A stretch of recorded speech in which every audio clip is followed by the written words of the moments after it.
Today, I'm going to be taking on the task of ranking every single LEGO Star Wars The Clone Wars sets all the way from 2008 to current day 2024. If you're wondering, no, I'm not going to be including polybags or buildable characters, which leaves me with a total of 70 sets to get through, so I don't want to waste any more time with this intro. If you're new, please consider subscribing and hopping into the 70th spot. The worst Clone Wars set, in my opinion, is 75310 Duel on Mandalore. This set was released back in 2021 with 147 pieces and a retail price of $20, and I think it's pretty blatantly obvious why I think this is the worst Clone Wars set. I mean, yeah, both of the figures are really nice, especially the Darth Maul, but I mean, look at the build, it's literally nothing. At the number 69th spot, I have 75199 General Grievous's Combat Speeder. This set was released back in 2018 with 157 pieces and a retail price of $30, and as some of you might know, this set got a lot of hate back in the day when it came out for being very overpriced, and not only is it overpriced, it's also very oversized, like way oversized. I mean, it's cool that we got General Grievous and Mace Windu, but honestly, this set just shouldn't exist. At the number 68th spot, I have 8015 Assassin Droids Battle Pack. This set was released back in 2009 with 94 pieces and a retail price of $10, and I don't hate this battle pack. It was actually one of my first LEGO Star Wars sets. I think the speeder is kind of unique, but I mean, we didn't really need an Assassin Droids Battle Pack. They're kind of just ugly figures, and it would have been better if it was just a normal Droids Battle Pack. At the 67th spot, I have 75168 Yoda's Jedi Starfighter. This set was released back in 2017 with 262 pieces and a retail price of $25, and this is a set that's just kind of uninteresting. I just think Yoda's Jedi Starfighter in general is just not a very cool starfighter to make into a LEGO set, and not only that, it's also pretty inaccurate because it's way too oversized and overall just pretty bulky. At the 66th spot, I have a set that might be a bit controversial being this low, and that is 7957 Sith Night Speeder. This set was released back in 2011 with 214 pieces and a retail price of $25, and a lot of people like this set obviously because it comes with Savage Opress, being the only set that he has ever came in, but the build itself is just flat out ugly, and that's not LEGO's fault. I mean, the vehicle in Star Wars is just pretty ugly in general, but I still think there were some better sets that Savage could have came in. Coming in at the 65th spot, I have 75360 Yoda's Jedi Starfighter. This set just released last year in 2023 with 253 pieces and a retail price of $35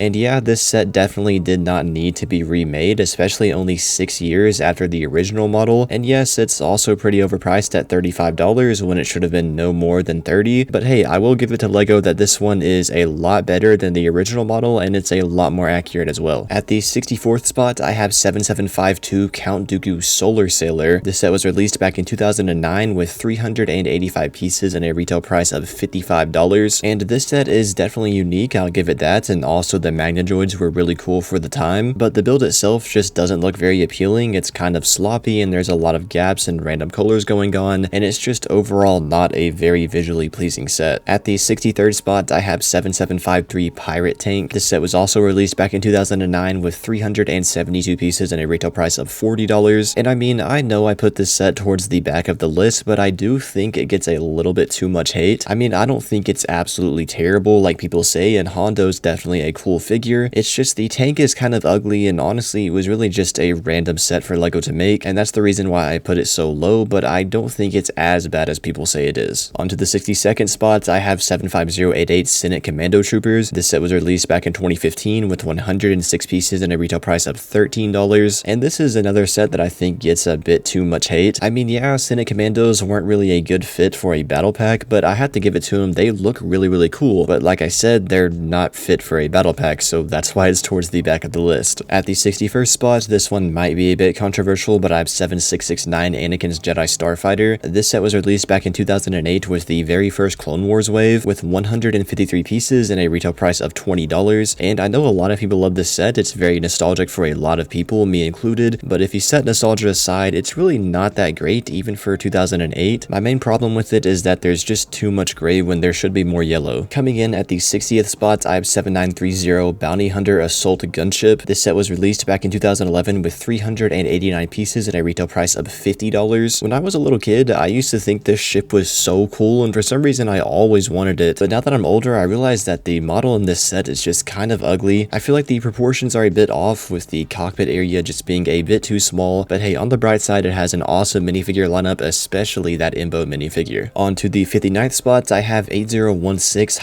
Hyena Droid Bomber. This set was released back in 2009 with 232 pieces and a retail price of only $20. And I say only because this is a pretty big set for $20, and also this is a set that I think definitely gets too much hate. I just think it looks really cool. I honestly just like the design of Vulture droids in general, and just a really massive one sounds awesome to me, but there are a few downsides. One is that it's very fragile, and there are some pretty awkward gaps between the wings and the main body of the ship. On to the 58th spot, I have 7914 Mandalorian Battle Pack. This set was released back in 2011 with 68 pieces and a retail price of $12, and honestly, I don't have much to say. It's definitely a cool battle pack, and the Mandalorian figures are pretty cool for 2011, but I don't really think these guys were the best fit for a battle pack. Coming in at the 57th spot, I have 75022 Mandalorian Speeder. This set was released back in 2013 with 211 pieces and a retail price of $25, and I'm gonna be honest, the only reason this set made it as far as it did is because of the minifigures. I think the build is pretty boring. Coming in at the 56th spot, I have 8036 Separatist Shuttle. This set was released back in 2009 with 259 pieces and a retail price of $30, and I'm gonna be honest, I just really like the design of this thing. It's a really unique ship that has a cool look and some nice detailing all around, and on top of that, you get Nute Gunray. At the 55th spot, I have 7931 T6 Jedi Shuttle. This set was released back in 2011 with 389 pieces and a retail price of $60. For 2011, this set was definitely pretty awesome, but it just doesn't really hold up with what we have today. There are a few highlights here and there. I really like the color scheme and the design of the cockpit, and it's nice to see Shaak Ti and Sassy Tin in this set. At the 54th spot, I have what is, in my opinion, one of the most underrated sets of all time, being 75024 HH87 Starhopper. This set was released back in 2013 with 361 pieces at a retail price of $40, and I say one of the most underrated of all time because I bet some of you guys have never even heard of or seen this set before, and I personally think this thing looks really cool. Yes, it has a pretty funky design, but I love the color scheme, and also it has an all-exclusive minifigure lineup with Cad Bane and Obi-Wan Kenobi disguised as Rocco Hardeen. At the 53rd spot, I have 75283 Armored Assault Tank. This set was released back in 2020 with 286 pieces and a retail price of $40, and this definitely isn't the best AAT that LEGO has made. I don't think it's as bad as people say. It's definitely a step up from the 2015 model, but not quite as good as the 2009 or 2000 models because it is disproportional in some areas, but hey, it's still a pretty decent set. At the 52nd spot, I have 7680 The Twilight. This set was released back in 2008 with 882 pieces and a retail price of $100. For the longest time, everyone just kind of hated on this set or just undermined it and ignored it up until recently when a few people made some videos about it, and now people are starting to like it, and I'm in no way hopping on the bandwagon, but I do think that in the past this set did get too much hate. Yes, the ship in Star Wars has a very ugly design to say the least, but I think LEGO did a really good job at capturing it. At the 51st spot, I have 75359 332nd Ahsoka's Clone Trooper Battle Pack. This set just released last year in 2023 with 108 pieces and a retail price of $20. I'm gonna be honest, I actually really like this battle pack for its build. I think this is one of the best swamp speeders that LEGO has made, if not the best, but the clone troopers themselves don't look the greatest, and I mean, I'm not afraid to say that I don't personally like the helmet holes. I think on some troopers, they're not as noticeable as they are on others, but they are unfortunately pretty noticeable on these 332nd troopers. However, I still unironically really like the swamp speeder, and that's why it made it to the 51st spot. Making our way into the top 50, at the 50th spot, I have 8128 Cad Bane Speeder. This set released back in 2010 with 318 pieces and a retail price of $50. $50 in 2010 was definitely pretty overpriced for this set. However, I really like the design of the speeder, and not only that, you can recreate a really cool battle between Cad Bane and the Senate Commandos. At the 49th spots, I have 75342 Republic Fighter Tank. This set was released back in 2022 with 262 pieces and a retail price of $40, and man, talk about really getting carried by minifigures. I think this is without a doubt the worst Republic Fighter Tank that LEGO has made. The build just looks wonky, it's unproportional, and just not as good as it could have been. However, I really like those 187th troopers, and that's really the only reason this set made it as far as it did. At the 48th spot, I have 8085 Freako Speeder. This set was released back in 2010 with 177 pieces and a retail price of $25. This is another set that I feel like gets overlooked. I mean, yeah, it's really simple and there's not a lot going on, but I really like the design of the speeder. It kind of reminds me of like a bobsled or something, and on top of that, you get that really cool Thyssen minifigure. I'm not sure how you pronounce it, but it is a cool figure. At the 47th spot, I have 9491 Geonosian Cannon. This set was released back in 2012 2012 with 132 pieces and a retail price of $20. And for $20, this set was awesome. You get two really nice Geonosians, as well as the awesome Geonosian cannon, and not to mention that Phase 1 Commander Gree, which is one of my favorite LEGO Clone Troopers of all time. At the 46th spot, I have a set that could basically almost be tied with the Geonosian cannon I just talked about, being 7670 Hellfire Droid and Spider Droid. This set was released back in 2008 with 250 pieces and a retail price of $20. And like I said, this is pretty much tied with the Geonosian cannon. However, I put it one spot higher just because I really like the sort of battle pack and army building aspect of this set, but in the end, they really are interchangeable. Coming in at the 45th spot, I have 7959 Geonosian Starfighter. This set was released back in 2011 with 155 pieces and a retail price of $30. LEGO has only made two Geonosian Starfighters so far, and I think this one is easily the better model of the two. It's got a very modern and impressive design for 2011, and the minifigure lineup is really cool as well. However, I do feel like it's a bit imbalanced. It might have been able to include an extra clone trooper, or maybe even just replace Commander Cody with a normal clone trooper, but in the end, the model looks great and the figures are pretty cool. At the 44th spot, I have 75214 Anakin's Jedi Starfighter. This set was released back in August of 2018. It has 247 pieces and retailed for $20, and I remember this set kind of coming out of nowhere. It didn't really fit in with the rest of the sets from 2018, and a remake of this set really wasn't on anyone's minds, but after all, it did come out 10 years after the first model, and I think LEGO did a pretty good job. It's a lot better and a lot more modern. At the 43rd spot, I have the battle pack that contains the best clone trooper ever made, in my opinion, being 9488 Elite Clone Trooper and Commando Droid Battle Pack. This set was released back in 2012 with 98 pieces and a retail price of $12. Now, I'm not the biggest fan of Versus battle packs. I honestly don't think they were ever really a good idea, but I mean, like I said, I think that ARC Trooper is without a doubt the best clone trooper that LEGO has ever made, and not only him, the other minifigures are great as well. The Commando Droids are awesome, and so is the ARF Trooper, and that's the reason this set made it as far as it did. At the 42nd spot, I have 7681 Separatist Spider Droid. This set was released back in 2008 with 206 pieces and a retail price of $30, and by no means is this the best homing Spider Droid that LEGO has made, but for 2008, I think this was a great set, and it also just has a really nice look to it. Even if it's not as accurate as it could be, I think it just looks really good, and also you can't forget about that Phase 1 Commander Fox minifigure. Coming in at the 41st spot, I have 7751 Ahsoka's Starfighter and Vulture Droid. The set was released back in 2009 with 291 pieces and a retail price of $40, and I do think $40 was a bit overpriced, especially for 2009. I think $30 would have worked a little bit better, but still, this was a great sort of precursor to the Versus sets that we have today, and I think the dark red and white color scheme on Ahsoka's Starfighter looks really cool. I'm not the biggest fan of the sort of green accents around the cockpit, but I think the rest of the Starfighter looks cool, and the Vulture Droid does as well. Making our way into the top 40, at the 40th spot, I have 7748 Corporate Alliance Tank Droid. This set was released back in 2009 with 216 pieces and a retail price of $25. I know a lot of people probably wouldn't have ranked this set as high as I did, but I personally really like it. The tank droid itself was, in my opinion, very impressive and ahead of its time for 2009, and on top of that, those clone jetpack troopers are so simple, yet some of the coolest clone troopers that LEGO has ever made. At the 39th spot, I have 7869 Battle for Geonosis. This set was released back in 2011 with 331 pieces and a retail price of $40, and yes, the cannon does look kind of goofy with those big bug eyes, but the reason I ranked it so high is because this is one of the few LEGO Star Wars sets that includes one of those giant spring-loaded missiles, and as all of you guys know, those are super fun to play with, and on top of that, you get Captain Rex and Luminara Unduli, and you can recreate a pretty cool battle with this set. At the 38th spot, I have 9498 Sassy Tins Jedi Starfighter. This set was released back in 2012 with 244 pieces and a retail price of $30, and for the most part, I love all of the Clone Wars Jedi Starfighters that LEGO has made in the past, and I think this one is actually one of the most underrated. The dark green and white is a really cool color scheme, and on top of that, in this set, you don't only just get Sassy Tin, but you get Even Peel as well. Continuing on with Jedi Starfighters, at the 37th spot, I have 7868 Mace Windu's Jedi Starfighter. This set was released back in 2011 with 309 pieces and a retail price of $40. Now, I think Sassy Tin's Jedi Starfighter looks a lot better than Mace Windu's Jedi Starfighter, but this set also includes the droid speeder as well as the Staps, and then obviously that tactical droid. It was just a really good deal to get all this for $40, and it's a great playset, and I really just had to rank it one spot higher than Sassy Tin's Jedi Starfighter. At the 36th spot, I have yet another set that I think is very underrated, and that is 7678 Droid Gunship. This set was released back in 2008 with 329 pieces and a retail price of $30. Now, this is definitely not the best droid gunship that LEGO has made, but for 2008, I think it was great. But putting looks aside, the bomb dropping mechanism on this set is just absolutely incredible. It's so fun to play with, and I think out of all three of the droid gunships, this one has the best play feature to drop the bombs. We are officially at the halfway point now, so coming in at the 35th spot, I have 75012 BARC Speeder with Sidecar. This set was released back in 2013 with 226 pieces and a retail price of $25. And no, I did not rank this set this high just because of the Phase 2 Captain Rex. I actually really like the BARC Speeder design in this set. The BARC Speeders with the sidecar attachment just look pretty cool to me. And then on top of that, back to the Phase 2 Captain Rex, he's one of the best clone troopers ever made. I think everyone knows that. And then you get Obi-Wan and a Commando droid on top of that. I mean, all around, this was just a great set with great figures and great builds. At the 34th spot, this one might be a bit of a hot take, but I have 7913 Clone Trooper Battle Pack. This set was released back in 2011 with 85 pieces and a retail price of $12. Now, a lot of people don't like this set because of the Bomb Squad troopers, but I think they look absolutely awesome. And on top of those guys, you get the Horn Company Clone Trooper, which is one of my personal favorite clone troopers that LEGO has ever made. And then of course the 91st ARF Trooper is really awesome as well. I just really like this battle pack because it's full of some pretty niche clones that LEGO would probably never bother to make again. Coming in at the 33rd spot, I have 7673 Magna Guard Starfighter. This set was released back in 2008 with 431 pieces and a retail price of $45. And I think this thing just looks absolutely awesome. It's one of the most unique starfighters that LEGO has made, and honestly just one of the most unique starfighter designs in Star Wars in general. And I know a lot of you guys actually really like this set as well, because it ended up getting way farther than I thought it would in that tournament I did for voting for the best LEGO Star Wars Starfighter. And I mean, I agree with you guys, it's a great set. I mean, it might be a bit outdated, but for 2008, it was awesome. Coming in at the 32nd spot, I know this one is definitely going to be controversial, and that is 8086 Droid Tri-Fighter. This set was released back in 2010 with 268 pieces and a retail price of $25. And a lot of people often look down on this set, and I honestly have no idea why. I think it's a perfectly good Tri-Fighter, especially for 2010, and the rocket battle droids are some really cool figures. I mean, I don't get the hate for this set. I think it's great. Now, I obviously don't think it's as good as the 2014 model, but I still think it's worthy to have the 32nd spot. At the 31st spot, I have 8093 Plo Koon's Jedi Starfighter. This set was released back in 2010 with 175 pieces and a retail price of $25. And I think this one is pretty self-explanatory. It's a lot of people's favorite Jedi Starfighter, and I mean for good reason. The blue and white stripes throughout the ship just look so cool, and on top of that, it's always nice to see Plo Koon in a set because LEGO rarely ever makes him. However, there is one Starfighter that I think is just slightly better than Plo Koon's, and that is 75087 Anakin's Custom Jedi Starfighter, which comes in at the 30th spot. This set was released back in 2015 with 370 pieces and a retail price of $40. And yeah, I know this set technically is not from the 2008 Clone Wars, it's from the 2003 miniseries. However, I still wanted to include it because I think this set is awesome. As you can see, the colors are actually pretty much identical to Plo Koon's Jedi Starfighter, except this one is custom and has some added things to it, which makes it look really awesome in my opinion. And on top of that, the exclusive Asajj Ventress minifigure is a nice touch. On to the 29th spot, I have a very fan-favorited set, and that is 8039 Venator Class Republic Attack Cruiser. This set was released back in 2009 with 1,170 pieces and a retail price of $120. Now, this set's status, mixed with a bit of nostalgia, is really the only reason it made it to the 29th spot, because as we all know, if we set our nostalgia aside for this set, it's not very accurate. The shaping is way off. The main problem is just with the front half not being flat and sort of sloping down. It doesn't look terrible, but it's not very accurate at all to what a Venator is supposed to look like. But hey, I gave it the 29th spot because I do think this set is a staple of LEGO Star Wars. On to the 28th spot, I have 75345 501st Clone Troopers Battle Pack. This set was released last year in 2023 with 119 pieces and a retail price of $20. Now, I complained a bit about the helmet holes on the 332nd Troopers, but the helmet holes on these guys are covered up by their helmet accessories, and I think their helmet accessories make them look so cool, especially that one with the macro binoculars. And then on top of that, the printing is just phenomenal on these guys. I love how LEGO based them off of the different classes in Battlefront 2. It was a really great idea, and I just think this is a great battle pack. At the 27th spot, I have 75349 Captain Rex Helmet. This set was also released last year in 2023 with 854 pieces and a retail price of $70. Now, we waited for this set for forever, and LEGO finally made it, and it was kind of disappointing, to me at least. It doesn't look bad or ugly in any way. There's just a few inaccuracies here and there, specifically with the bottom portion around his mouth area. His mouth is just too small, and it makes it look a bit awkward. The rest of his helmet looks great though, and that's that's why he made the 27th spot, but if he was completely accurate, especially around his mouth area, he would probably be in like the top 15. On to the 26th spot, I have 75280 501st Legion Clone Troopers. This set was released in 2020 with 285 pieces and a retail price of $30. Now I'm gonna be honest, I think this set is slightly overrated, and that's why I didn't put it any higher. Really, the only reason I ranked it higher than the other 501st Battle Pack is just because this one is better for army building. But one thing I really don't like about it is how we wanted a battle pack and they gave us a $30 sort of super battle pack, but at the time super battle packs didn't exist yet, and two pretty atrociously oversized vehicles, especially that ATRT. And honestly, the oversizing on the ATRT doesn't even bother me, it's just that it's kind of ugly, especially compared to the other LEGO Star Wars oversized ATRTs. It just does not look that good. But hey, this was great for building 501st armies, and that's why it made the 26th spot. Now making our way into the top 25, this is where basically the top dogs of all the Clone Wars sets are. There's just been so many incredible Clone Wars sets made over the years that all of the sets from now on are just so close to each other in terms of how good they are. So just because a set barely made the top 20 or barely made the top 25 and not the top 10 in no way means that it's bad. It just means there's so many good Clone Wars sets. But now that that's out of the way, coming in at the 25th spot, I have 75316 Mandalorian Starfighter. This set was released in 2021 with 544 pieces and a retail price of $60. This is definitely one of the coolest starfighters that LEGO has ever made, and it was also one of the best sets from 2021. It's just got such an awesome sort of dagger shaped design with a rotating cockpit, and on top of that, the minifigures are incredible, especially that Gar Saxon. At the 24th spot, I have 8095 General Grievous' Starfighter. This set was released back in 2010 with 454 pieces and a retail price of $50. General Grievous' Starfighter is one of my favorite Starfighter designs because it just looks so mean and aggressive, and I think LEGO captured it in such a good way here. And the minifigure lineup is pretty unique as well, with General Grievous obviously, and then Navar Vev, and then General Grievous' droid. It was just a really great set for $50, and I think for 2010 they did a very good job on the model of the ship. At the 23rd spot, I have 75372 Clone Trooper and Battle Droid Battle Pack. This set was just released about 2 months ago in January of 2024. It has 215 pieces and retails for $30. A lot of you guys were probably wondering where I was going to rank this set. Well, here it is. It's at the 23rd spot. And the reason for that is just the value of this thing is incredible. You're getting 4 Clone Troopers and 5 Battle Droids, all for $30. I mean, it's literally just 2 battle packs in one, which today should technically equal $40 because battle packs are now $20 each, but no, it's $30, so that's just an incredible value, and you can create such an awesome battle scene with this set. I think it's just near perfect. Besides, yet again, the helmet holes, again, I'm not afraid to complain about them. Like I said, I think they're more noticeable on some troopers compared to others, and unfortunately, these white Clone Troopers, they're just pretty noticeable. They're not very noticeable at all on the Shock Trooper. I mean, I think the Shock Trooper looks fine, but yes, they are pretty noticeable on the plain white Phase 2s. I think this set really could have used a pack of helmet accessories, which LEGO sadly did not include, but I mean, still, this set has an incredible value and is an awesome army builder. At the 22nd spot, I have 75013 Umbaran Mobile Heavy Cannon. This set was released back in 2013 with 493 pieces and a retail price of $50, and man, this set is just awesome. It's also just really unique. It's again one of those sets that has one of those massive spring-loaded missiles on it. On top of that, the minifigure selection is great too, with that supposedly 212th Trooper, which literally has yellow markings, but the cool thing is you can just write it off as a 327th Trooper, and then of course the Umbarans and Ahsoka are both pretty cool as well. Coming in at the 21st spot, I have 75046 Coruscant Police Gunship. This set was released in 2014 with 481 pieces and a retail price of $50 US.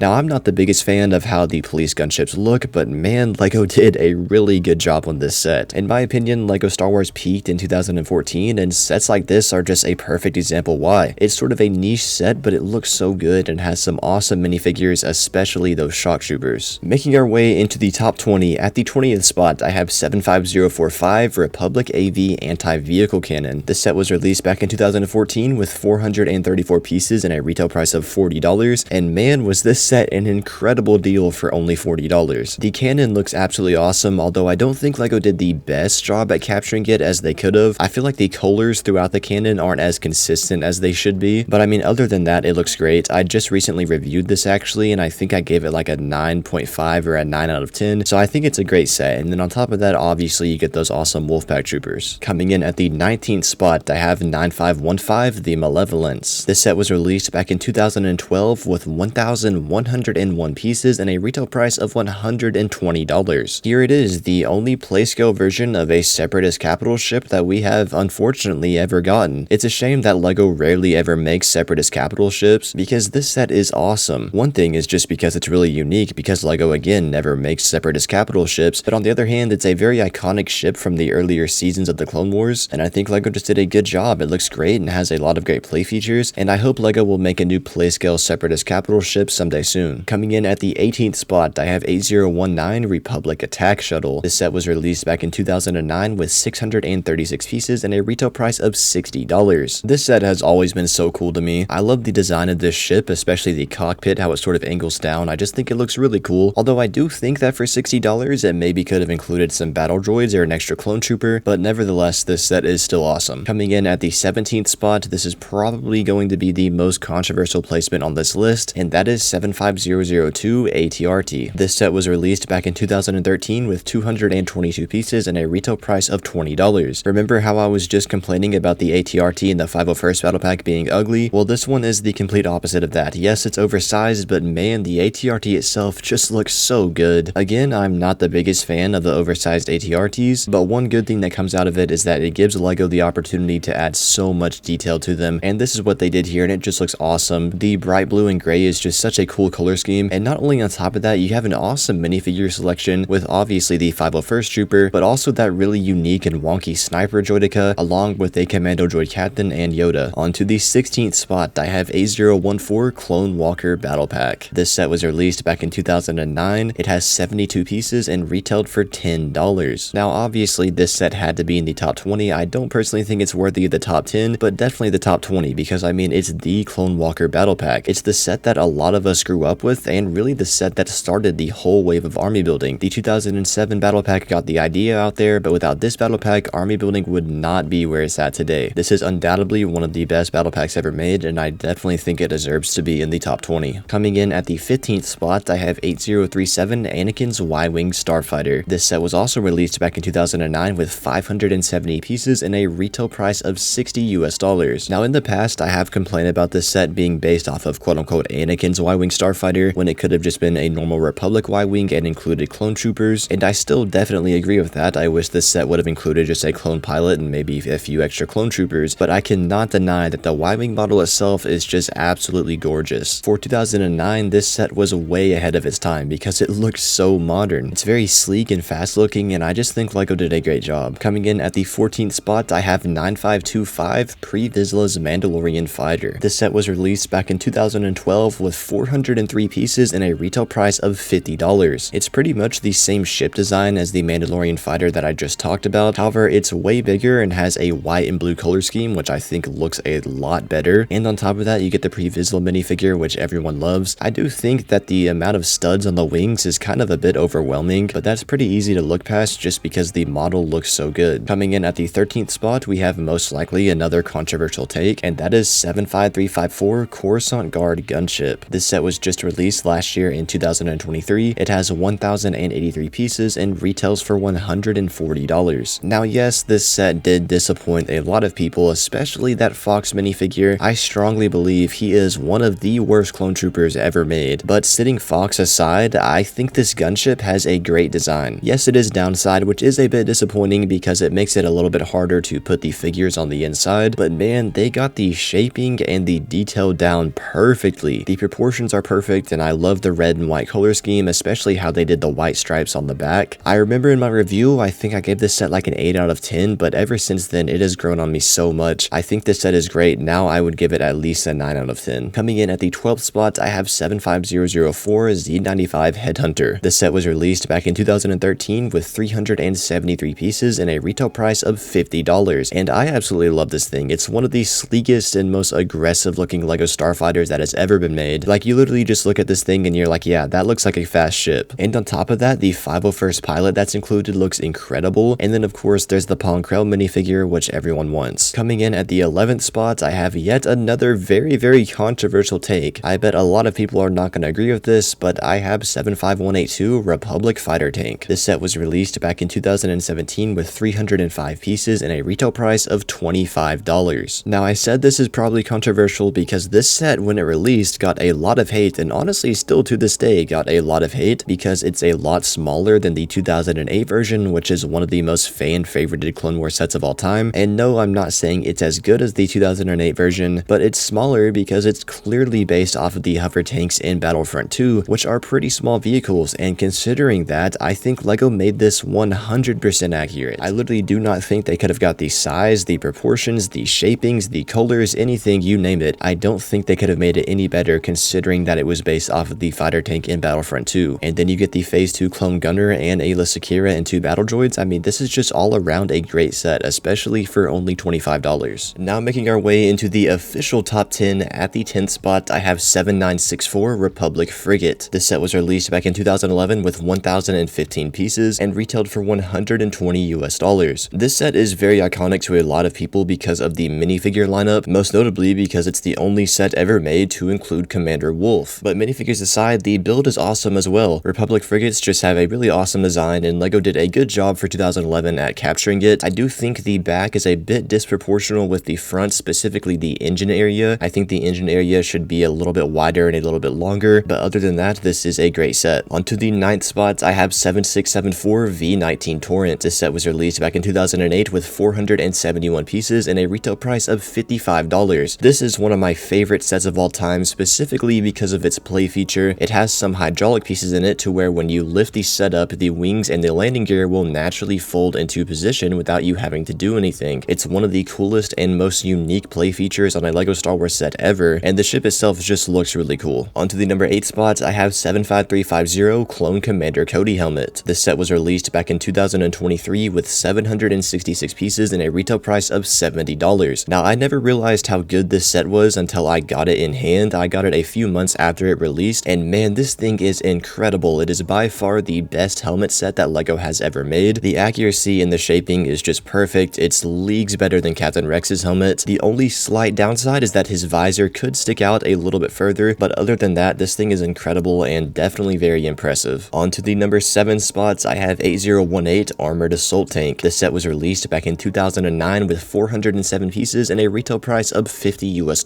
And man, for 2009, this thing was just way ahead of its time. It is, in my opinion, the best AAT that LEGO has ever made. The 2000 or 2001 version is not far behind it. It's really big and has a lot of great play features and has a very nice fleshed out minifigure lineup with 5 battle droids as well as a clone trooper and Yoda. This set really was one of the best play sets that we had ever gotten. Onto the number 6 spots, I have 7679 Republic Fighter Tank. This set was released back in 2008 with 592 pieces and a retail price of $50. Yes, I love the 2017 version and it might be more accurate to its source material, but this set is still better. It's bigger and honestly just looks cooler, especially in mocks or on display. And on top of that, it's also just very iconic because it's the 2008 Republic Fighter Tank, so to say. It just resonates with a lot of people. This is a very beloved set and it definitely deserves the number 6 spot. On to the number 5 spot, I have 7675 ATTE Walker. This set was also released back in 2008 with 798 pieces and a retail price of $90 US. I mean, I don't think anyone's surprised to see this set in the top 10. It's one of the most iconic Clone Wars sets and just LEGO Star Wars sets in general ever made. Now, I don't think it's the best ATTE that LEGO has made, but it was definitely a significant upgrade from the 2003 model. It's also the biggest ATTE model they have made, which allows it to have a lot of play features and just to look awesome on a shelf or in your army or on a mock. On to the 4th spot, I have 8098 Clone Turbo Tank. This set was released back in 2010 with 1,141 pieces and a retail price of $120. This is without a doubt the best turbo tank that LEGO has ever made. The size of it and the detail just allows for a great display piece and so much playability, especially the feature where the wheels can actually pivot and turn side to side. And on top of that, it has an awesome minifigure lineup with Cad Bane and Ayla Secura. On to the 3rd spot, I have 7679 Republic Attack Gunship. This set was released back in 2008 with 1,034 pieces and a retail price of $120 US. This is yet another set that is just a staple of LEGO Star Wars and especially the Clone Wars, and for 2008 this thing was incredible. I honestly do not think they could have made it any better. It's sleek and has perfect proportions and represents a Republic gunship very well. The only downside you can say is that it doesn't include a clone pilot, just a normal clone trooper to pilot it and just one at best, but the model itself is basically as good as they could have gotten it for 2008. Now making our way into the top 2, there are only 2 sets left and I'm pretty sure you guys know which ones they are, and at the number 2 spots, I have 10195 Republic Dropship with ATOT. This set was released back in 2009 with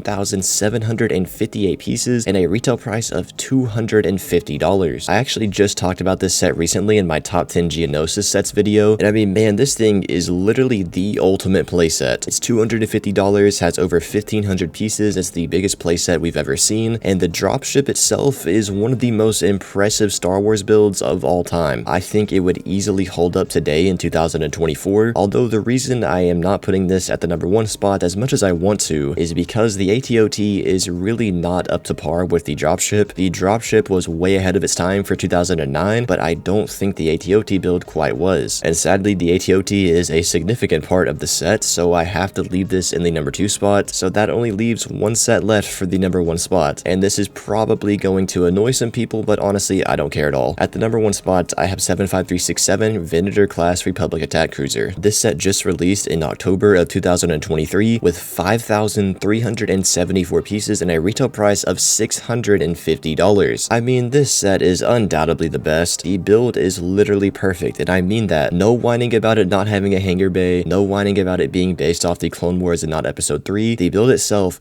could not be any better. However, the only downside I have with this set is the problem that's on every LEGO Star Wars set, where the stickers are not the right shade of color compared to the bricks. So the stickers that are right on the top of the ship do look a bit off because their gray color is just about a shade brighter than the gray color of the bricks. And this really did bother me because I wish these were printed pieces, and a lot of people did too, until in an interview the designers came out and said that they found out they cannot print on 6x6 tiles because of the mold dimple that is right in the middle. So with that in mind, it's excused. I think the model in this set is perfect. The Captain Rex is another topic, but the model itself is incredible. And if you're one of those people that thinks it's unfair to include UCS sets in videos like this, just know that if this wasn't included, the dropship would have got the number 1 spot. Anyways guys, that's gonna do it for this video. Let me know what you guys think about it down in the comments below. If you're new, please consider subscribing, and if you want to check out more of my videos, you can see them on the screen right now.